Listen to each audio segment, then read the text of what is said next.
The day I got out of prison, 2 men were waiting for me. One was my husband, and the other was my son. The sun was blazing, and both of their faces, one big and one small, were full of impatience. Erick asked me, after 5 years inside, "Have you learned your lesson? Do you know how to get along with people now?"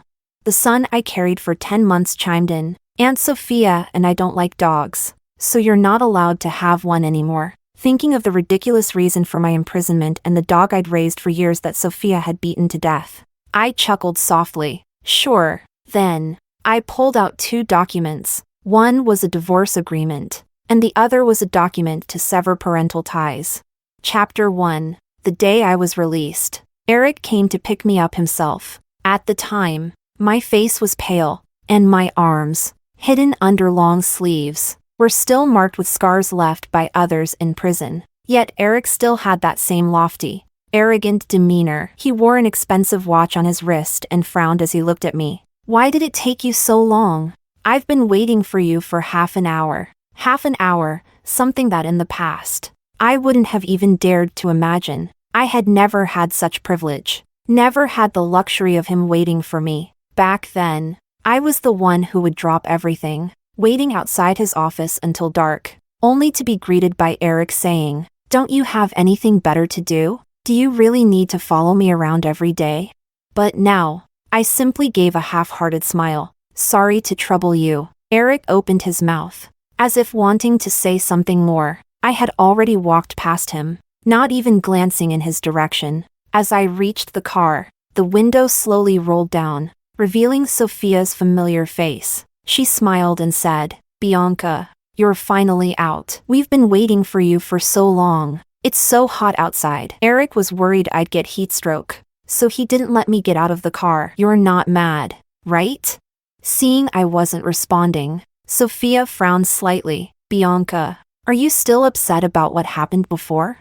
"I'm sorry. I shouldn't have let them beat your dog to death, but it almost bit me before, and I just..." How ridiculous. A spoiled princess, who needs 6 bodyguards just to step outside, claiming she was nearly bitten by the gentle puppy I had kept locked in the backyard.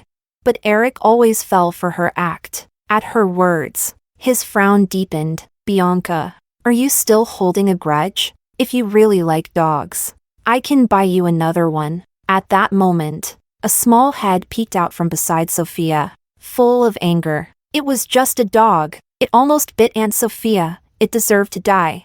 My dear son, the one I carried for 10 months, clung to Sophia's arm, speaking out against me on her behalf, as if he were her biological child, and I was the criminal who had stolen him away. A sinner, damned to the deepest levels of hell. Looking into his eyes, which resembled mine in some ways, I suddenly wondered, maybe it's because he resembles Erick too much. Even Erick's indifference and his favoritism toward Sophia were completely passed down. Sophia gently scolded, "Lucas, she's your mother. You shouldn't talk to her like that." The child scoffed disdainfully and turned his head away. I guessed he was probably thinking that someone like me, especially someone who's been to prison, didn't deserve to be called his mother. When Erick motioned for me to get into the car, I couldn't help but let out a small laugh. Even a dog knows to wag its tail when it sees its owner. But look at our son, Erick. It seems he's already forgotten who his real mother is.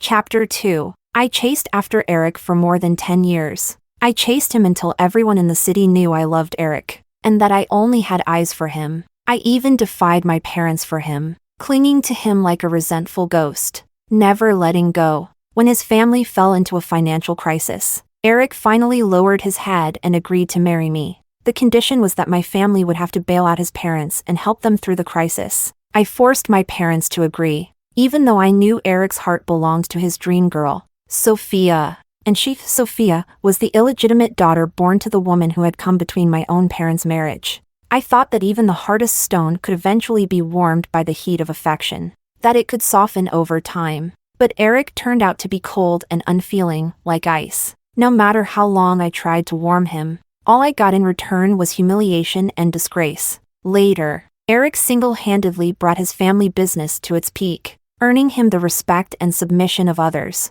who all called him boss. And then, He turned around and destroyed my family, leaving us in ruins. My brother was forced to flee abroad, and my parents ended up in prison. He left me by his side, making sure to put on a benevolent face and say, if it weren't for the fact that you were pregnant with my child, Bianca, you wouldn't have fared well either. He brought Sophia into his life, surrounding her with luxury, nurturing her until she shed the demeanor of an illegitimate child and became polished and radiant. But Sophia hated me too. When I was about to give birth, she had my beloved dog beaten to death and even made a pot of dog meat soup for me. Smiling, she said, Bianca, since you love dogs so much, you should try tasting one. Furious, I slapped her on the spot and threw the scalding soup all over her. But the strain caused complications in my pregnancy, and I was rushed to the hospital that night, barely surviving to give birth to my child. Erick was merciless toward me. Because of Sophia's injuries, he personally sent me to prison. He even added a few fabricated charges, ensuring I stayed behind bars for 5 full years. The child I had risked my life to bring into the world, I never even got to see him. Erick said, Bianca, you should be grateful Lucas doesn't look like you. When I was released, I realized everything had changed. Yet nothing had changed. Sophia still hated me just the same. And so did my dear son, the one I had fought so hard to bring into the world. It was as if they had formed some kind of anti-Bianca alliance, always casting disdainful glances in my direction. Erick, however, seemed oblivious, or perhaps he noticed but simply didn't care. Just like back then, when I told him everything Sophia had done, all he did was frown slightly and scold me coldly. No matter what Sophia did, you shouldn't have thrown hot soup on her. It was just a dog. After all, you scarred Sophia. Bianca, you must pay for the mistakes you've made. Chapter 3. I didn't go home with Erick. Instead, I asked to return to my family's old house, even though he said, the house has already been sold to someone else. You can't go inside. I insisted anyway. Just seeing it from the outside is fine. Erick paused for a moment and, with some reluctance, agreed. To him, my family's house was a reminder of his humiliation, the place that forced him to give up the woman he loved. Of course, he had no desire to see anything from my family again. Sophia didn't want to go either. As the illegitimate daughter, she had been brought to my home by her mistress mother when she was just a child. Yet she wasn't even allowed to step through the front door. In the silent car, the only one indifferent to it all was Lucas. He was urging Erick to drive faster. Sophia said she'd help me build my blocks today. Dad, hurry up. Let's get home. They seemed more like a family than I ever did. In their harmonious picture, I was the discordant noise, an unnecessary brushstroke of color. But I didn't care. When the car arrived at the gate of my old house, I pushed the door open and got out. The familiar yet foreign surroundings made me feel disoriented for a moment. It was as if I waited just 2 more minutes. The door would open, and Bruno's impatient voice would come through the intercom. Why are you just standing at the door, Bianca? Get inside and eat your supper. But as I came back to reality, the empty, dark house stood before me, with no lights shining from within. From the private car behind me, Erick urged me to get back in so we could go home. I paused for a few seconds and said, I'm not going back. That's not my home. As I expected, Sophia's eyes filled with tears, looking pitiful. Bianca, is it because of me that you're saying this?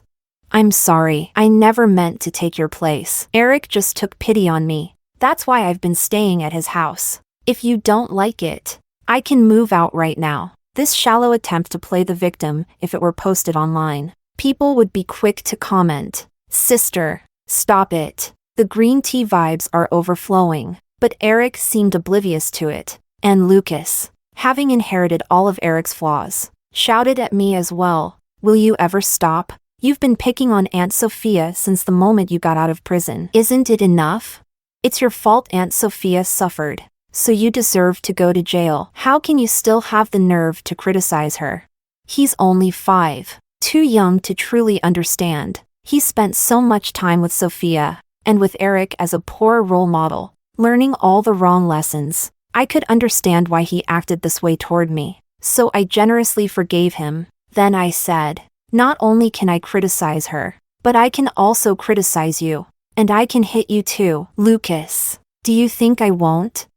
Chapter 4. In the end, I got what I wanted. I was left alone. Lucas threw a tantrum, his cries sharp and piercing, hurting everyone's ears. Even Erick thought I had lost my mind. How could you say something like that to Lucas? Bianca, you really need to calm down. He left me standing there, driving away with Sophia and Lucas. I stood in place for a few minutes. Then, I clumsily climbed over the gate and slipped in through the first floor window, which had never been locked. Using my phone's light to guide me, I made my way through the house. It was a mess. As I expected, it was obvious how hastily things were packed up when they took everything. I headed upstairs and found my old room. Most of the gifts my parents and my brother Bruno had bought for me had been confiscated. I fell behind the headboard and, just as I suspected, found a thick stack of items hidden there. When I pulled them out, I realized they were the love letters I had written to Erick back when I was a student. I paused in silence and opened one. Tucked inside were bills of cash. These had been left for me by my brother Bruno. Our family's bank accounts were completely frozen, so Bruno couldn't leave me enough money to survive. He had no choice but to convert it all into cash and hide it around the house in places where the workers couldn't find it. But I didn't expect him to hide the money inside the love letters. Reluctantly, I had to reread each one of those letters from beginning to end. The naive feelings of a young girl, now like a boomerang, stabbing me in the heart over and over again. Even though I had given up on Erick, I still silently shed tears. In the end, I ripped everything into pieces with my own hands, as if I was wiping away all the feelings I had once had for Erick, leaving nothing behind. I wasn't foolish enough to spend the night in an abandoned house. With the money Bruno left for me, I found a small hotel in the city and stayed there for the night. So when Erick called to ask why I wasn't at the house, I was momentarily stunned. You climbed in to look for me? Of course. I didn't know if he had seen the shredded love letters, but an unwelcome hope surged in my chest. Before I could say anything, Erick continued, "You're coming home with me today to apologize to Lucas and Sophia. What you said yesterday was ridiculous. Bianca, you can't talk to Lucas like that. He's your child." The words rose to my throat but were forcibly swallowed back down. I curved my lips in a silent smile. Don't you think Lucas looks more like Sophia's child than mine? Erick froze. What do you mean? Let's get a divorce. Erick. I exhaled slowly, releasing the pressure in my chest, and said each word deliberately. When you have the lawyer draw up the divorce papers, have him prepare a document to sever ties as well. I don't want you or Lucas anymore. Chapter 5. I thought I had made myself perfectly clear, but all Erick said was, "Bianca, stop saying things just to spite me. It's pointless." Back when I was chasing him, I'd thrown my share of tantrums. I even gave him the silent treatment for days because of Sophia, but he didn't care at all. It was as if without me, he could live even more comfortably. In the end, I had no choice but to swallow my pride and endure my disgust for Sophia. At that moment, I suddenly understood. Whether I was angry or not no longer mattered to Erick. Everything I did meant nothing to him. Just like now, I suddenly lost the desire to continue speaking with Erick. I only said that once the lawyer prepared the divorce papers, I would sign them. Then I hung up, completely indifferent to Erick's interrupted words. The sound in my ears faded, leaving me momentarily dazed. It was as if, in an instant, I had forgotten why I was even alive.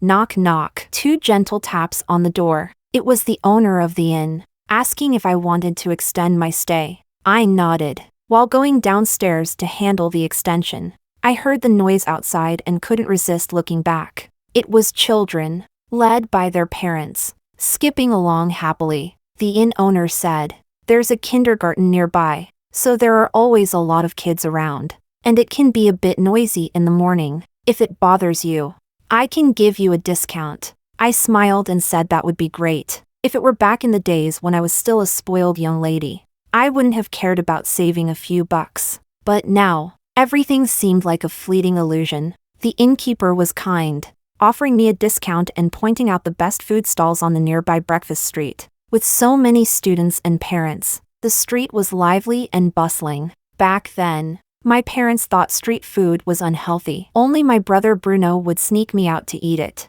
But after I married Erick and Bruno moved abroad, no one took me there anymore. Following the innkeeper's recommendation, I bought a Chinese crepe. Perhaps it was the way I was holding a crepe, gazing so intently at the children passing by. The stall owner smiled and asked, "Up early to drop off your child at school?" Huh? Instinctively, my free hand moved to touch my lower abdomen, gently stroking it. I had almost forgotten what it felt like to carry Lucas 5 years ago. So, I softly smiled at the stall owner. "No marriage, no kids. I'm just passing by." Before the stall owner could respond, an angry voice suddenly came from beside me. "Bianca!"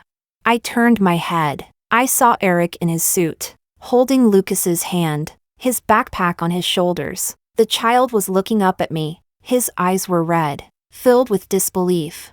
Chapter 6. I felt a sense of twisted satisfaction from seeing Lucas's heartbreak. Didn't he hate me? Didn't he despise me? Wasn't Sophia the only one in his eyes, wishing she could be his real mother? Then why, at the moment I said those words, did he show such a pained, sorrowful expression? But I didn't acknowledge Erick's questioning or the hurt in Lucas's eyes. I coldly nodded at Erick. "Fancy seeing you here, taking Lucas to school?"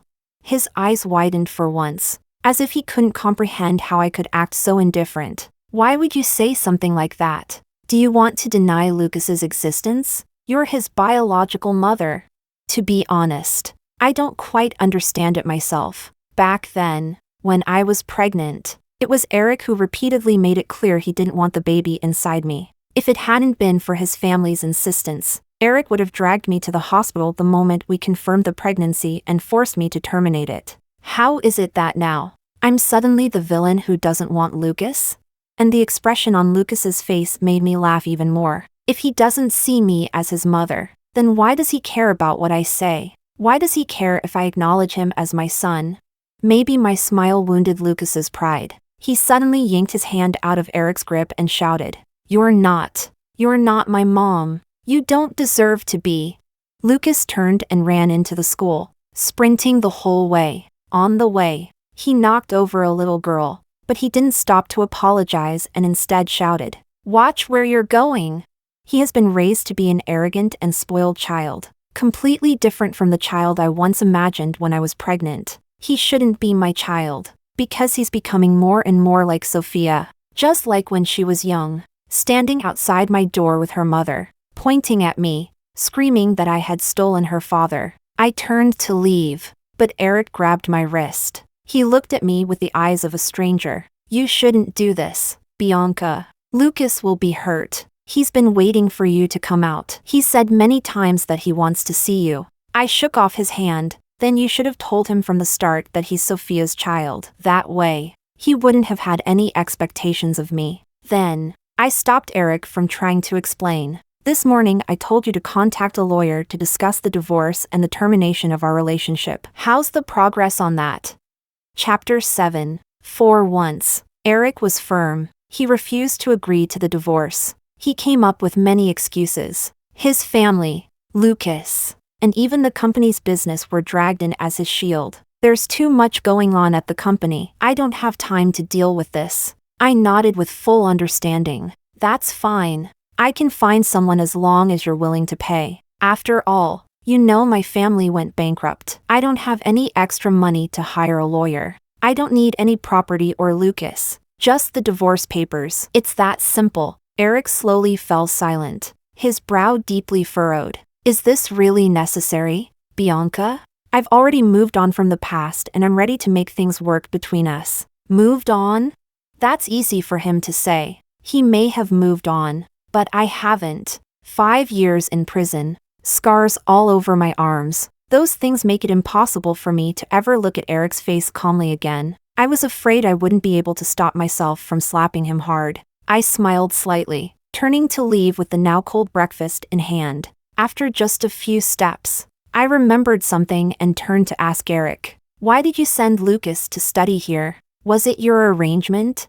He seemed to think that I had changed my mind about giving up on Lucas, and a glimmer of hope lit up in his eyes. "No, it was Sophia's idea. She said Lucas needs to toughen up, that he shouldn't always be treated like some privileged young master." His voice trailed off as he saw the mocking look in my eyes. Bianca, are you going to? No. I'm not trying to criticize Sophia. How she arranges things for Lucas is entirely up to your family. I said. I just want to ask you this. If Lucas were really Sophia's biological child, would she send him to this ordinary school, instead of one of those fancy bilingual preschools downtown that cost hundreds of thousands in tuition? The answer was obvious. She wouldn't. Because I know Sophia. And Erick knows her too. She hates me. Hates everything connected to me. And she especially hates me for taking Erick away from her. How could Sophia ever genuinely care for Lucas? The living symbol of betrayal? Her pretense of caring for Lucas is nothing more than a way to disgust me. But she probably never expected that I would give up on Lucas so easily. I'm so useless. I won't fight her for the child. Or for the man. I'll just quietly choose to walk away from it all. The crepe I bought had gone cold. And when I took a bite, it didn't taste good at all. Suddenly, I missed the street snacks Bruno used to sneak out of school to buy for me. But unfortunately, I might never taste them again. Chapter 8. 5 years of torment didn't just break me, it broke Erick too. It seemed like he was losing his mind. He actually forced me to see a psychiatrist. No one dislikes their own child. Bianca, you must be sick. I didn't want to go, but Erick threatened me with my parents. I've found a way to overturn your parents' case. Bianca, as long as you agree to get treatment, I'll help them get out of prison. The one who sent them to prison in the first place was Erick himself. I looked at him and asked again, really? He nodded. How ridiculous. I'm begging the person who destroyed everything. But for my parents. I agreed. The psychiatrist Erick found was quite famous in the southern part of the city, with appointments fully booked until next year. It was only because Erick pulled some strings that I managed to get an earlier appointment. While I was speaking with the psychiatrist, Erick sat out in the hallway. He insisted that the door be left wide open, demanding that we be in his line of sight. The doctor chuckled and asked, why? I need to protect the patient's privacy. But Erick replied, she's my wife. I need to ensure her safety. If this had happened 5 years ago, hearing him acknowledge our relationship like that would have made me jump with excitement. What a shame that now. I couldn't care less. So, I gave a dismissive smile and added, it's fine. I'll soon be his ex-wife anyway. When Erick sharply turned his head to look at me, I innocently met his gaze. What's the matter? I only promised you I'd see the doctor. Not that I wouldn't divorce you. His face darkened immediately. His lips pressed into a cold, hard line. He sat rigidly on the hallway bench, staring at me without blinking. The doctor shrugged and said, I think I understand why you want a divorce. I smiled without saying anything. I suppose there really were many things I needed to vent to the psychiatrist. He even made a suggestion. If you truly can't accept your own child, I suggest you volunteer at an orphanage or similar institution. Maybe after spending time with other sweet children, you'll be able to accept your own. Chapter 9. The doctor's suggestion received Erick's approval. On the way to pick up Lucas, he even called his assistant to inquire about all the orphanages in the city. I sat in the back seat, turning my head to watch the changing scenery outside the window. I didn't wait with him at the school gate. Instead, I had him drop me off far away. Erick opened his mouth but ultimately only said, I'll arrange for Lucas to transfer schools. You were right, he deserves to go to a better one. I didn't respond, nor did I pause my steps as I walked away. I didn't go to the orphanage Erick had arranged for me either. Instead, I followed the suggestion of the innkeeper and went to find a woman named Aunt Eva. In her small, cramped home, she had built a tiny orphanage, sheltering more than a dozen homeless children. The oldest was in high school, and the youngest attended a nearby kindergarten. As it turned out, the youngest was the little girl Lucas had bumped into when he was angry. Her face was round, her eyes big and bright. She was especially cute. Eva said, as the children grow up, they all need to go to school. So I tightened my belt and saved up enough to send them to school. I patted the little girl's head and smiled as I asked Eva if I could stay and help take care of the children. Of course. She agreed, but she smiled awkwardly and said, I don't really have any money to pay you. All the money goes to feeding them and paying for their education. I shook my head and told her I didn't need payment. The more time I spent with them, the more I grew to love these children. Golden riches might raise spoiled brats, just like Lucas, but plain porridge and pickles can nurture obedient and well-mannered children like Selena. When it was time for the kindergarten parents' meeting, Eva was busy taking care of the kids and couldn't go.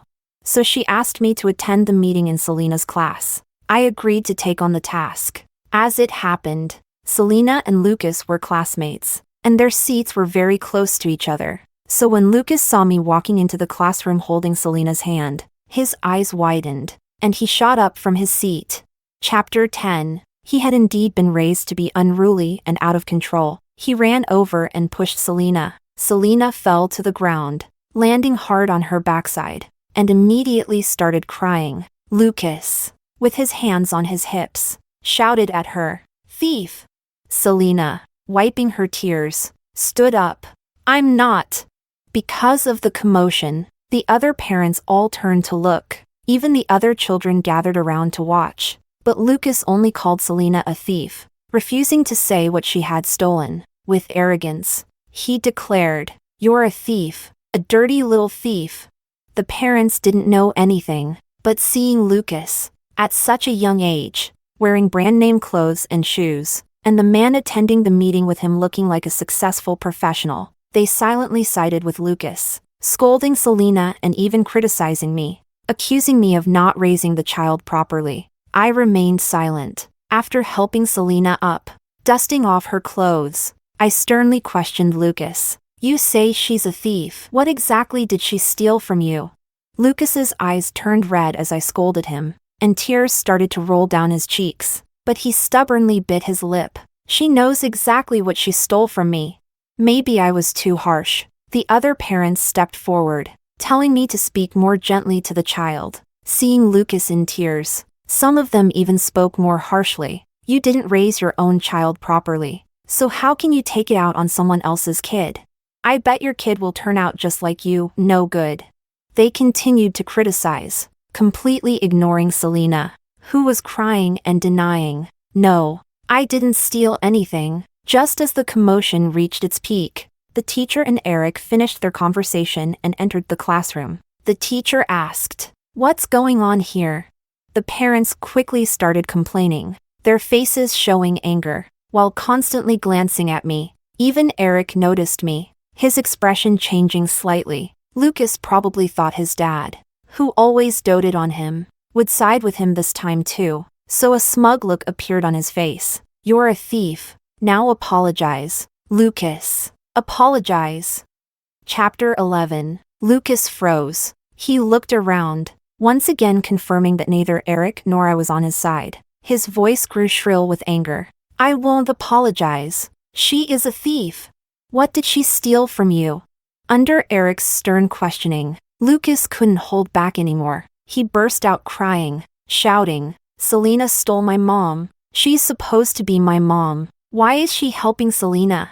As his words fell, the room fell into a stunned silence. The parents exchanged awkward glances, and for a long time, no one said a word. It was probably at this moment that they noticed the resemblance between Lucas and me. One by one, they awkwardly closed their mouths and slunk back to their seats. The child's crying didn't stir any emotion in me. I didn't even glance in his direction. Selena wiped her tears and asked me if I wanted to go comfort Lucas. She added, "It's okay, Bianca.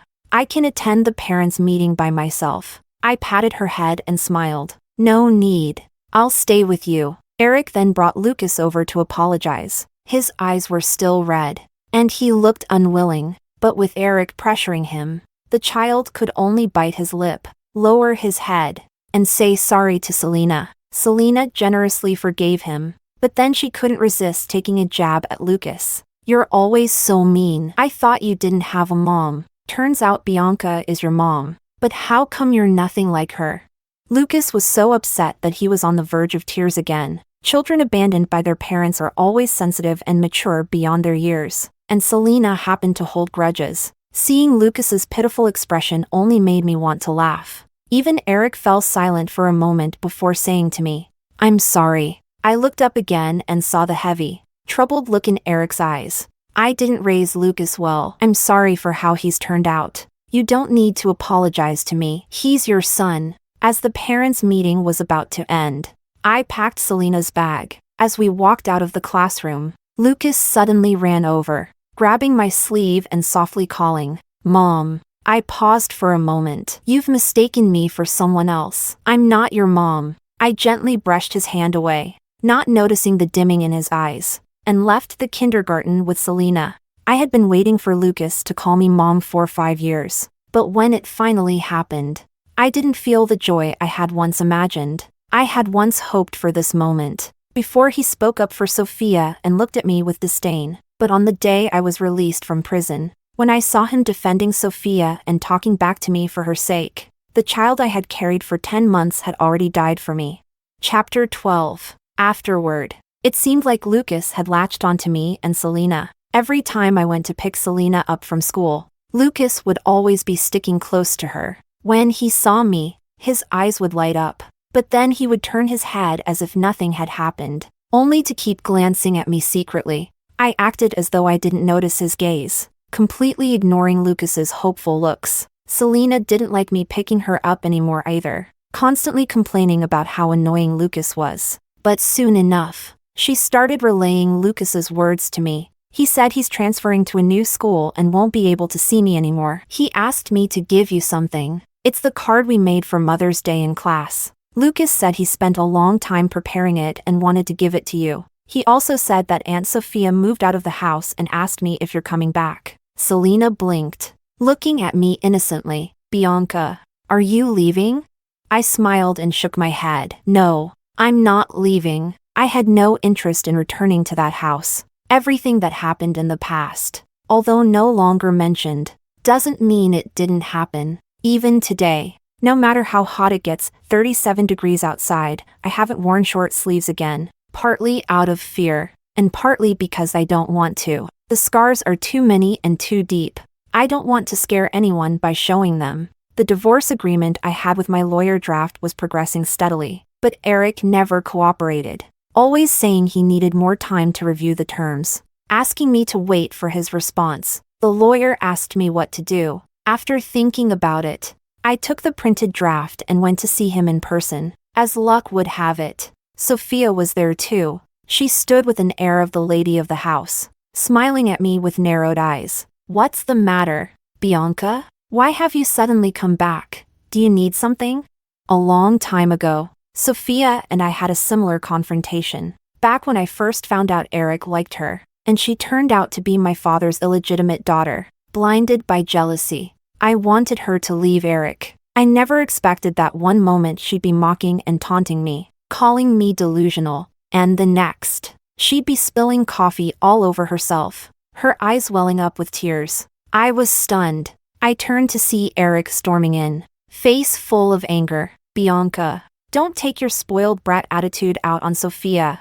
I hadn't even had time to do anything, yet I was instantly blamed for targeting Sophia, and she got what she wanted, wrapping herself smugly in Erick's jacket, giving me a triumphant smile. When it comes to Sophia, I've always lost, because Erick always favored her. She never had to do anything, and Erick would stand by her side. All these years later, and I once again found myself facing off with Sophia. The maid brought tea, and I glanced down at it, smiling slightly. "I just wanted to see if you still have the nerve to wear short sleeves." Chapter 13. Just as I expected, Sophia lost her mind on the spot. She threw the scalding hot tea at me, her voice shrill and piercing. "You think you'll be better off? What? Did the people I sent not manage to ruin your hand?"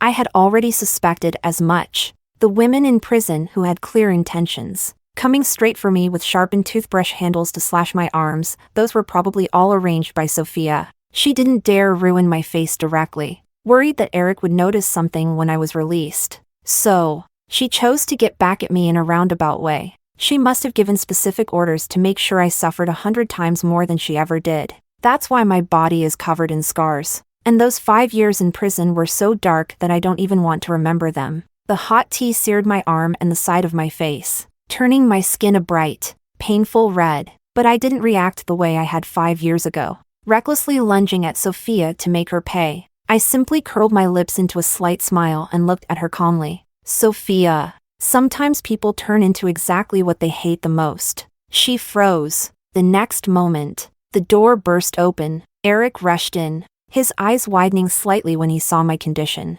Sophia. Why did you? Sophia scrambled to explain herself. But Erick didn't listen to a word she said. He just ordered the maid to call a doctor immediately and started applying ice to my reddened, swollen skin, as Sophia cried, trying to explain that it wasn't intentional, that I had only been trying to gain sympathy. Erick looked up. Are you saying that Bianca poured boiling water on herself just to put on a show for me? Sophia immediately nodded, but Erick let out a cold laugh. No, Bianca doesn't need to. Do you know she asked me for a divorce? She has no reason to play the victim to keep me. Sophia's face turned pale. So, you think I'm bullying her on purpose? Isn't that exactly what's happening? The same impatient look that Erick had often directed at me over the past decade appeared again. But this time, it wasn't aimed at me. It was aimed at the Sophia he had always cherished. Sophia's lips trembled, and for a long moment, she couldn't find the words to respond. All I could feel was amusement. She's no different from who I was back then, equally foolish, equally manipulated by a man's emotions. In the end, left with nothing but the lingering disappointment of a relationship that was never quite real. The antique clock in the living room chimed softly, marking the passage of time. It was time for Lucas to come home. Chapter 14. No one must have told him that he'd find me at home, so Lucas's eyes lit up, and he excitedly called out, "Mom." As usual, I gave him no response, pulling my hand away from Erick. I said, I'm only here today to give you the draft of the divorce agreement. Since you've never found the time to look at it, if you have any concerns, please contact my lawyer online. I won't be coming back. After all, I only have one life. If I come back a few more times, I'm afraid someone might go mad. My pointed words made Sophia's hands tremble with rage. What do you mean by that? I smiled lightly. Nothing at all. Don't misunderstand, it's not about you. Oh, and one more thing. I turned to look at Lucas. I've spent a lot of time with the kids at the orphanage, and I've found them to be very sweet. But I'm sorry. I still can't stand Lucas. So my terms remain unchanged. I want nothing from you. Not Lucas. Not anything from your family. I just want a divorce. The color instantly drained from Lucas's face. To him, having his own mother reject him must have been a blow too hard to bear. Erick, too, seemed stunned by my words. He tried to reach out to stop me, but I evaded him. After a long pause, he finally spoke in a broken voice. Bianca, this isn't fair to the child. He said Lucas was only 5 years old, too young to understand anything. His perception of me came entirely from what Sophia and Erick had told him. At that time, they hated me. How could they have said anything kind? But nothing in this world is fair. If you expect me to treat Lucas fairly, then who will give me fairness for the 5 years I spent in prison? I looked at Erick. For once, his eyes were focused only on me, and unlike before, they weren't always filled with the image of Sophia. His eyes dimmed, and his voice was hoarse. Bianca, do you really have to be this heartless? I lowered my head and laughed softly. I'm just learning from how you rejected me back then. So to you, this counts as heartless? As I turned to leave, Lucas suddenly snapped out of it. He clung to my legs, crying sharply, his face turning red from the strain. Mom, I know I was wrong. I'll listen to you from now on, I promise. It was Aunt Sophia who told me to say those things. I'm sorry. Mom, please don't be angry. Mom, please don't leave me. The sharp sound of his crying made me furrow my brow slightly. I coldly pried his arms off me and walked briskly toward the door. As I closed the door, I saw Lucas trying to follow me, but he was crying so hard that he lost his balance and fell to the floor. He cried out, calling for me, over and over again. Even Erick, who tried to help him up, was pushed away. Get away! I want Mom to help me. Give me back my mom. The door shut, and the cries were muffled. I let out a slow breath. 5 years ago, when Erick sent me to prison, he was probably certain. He thought that because I loved him, and because my child was his, I would come crawling back after my release. no matter how much I hated him. But Erick was wrong. In the end, I didn't love him or the child that much.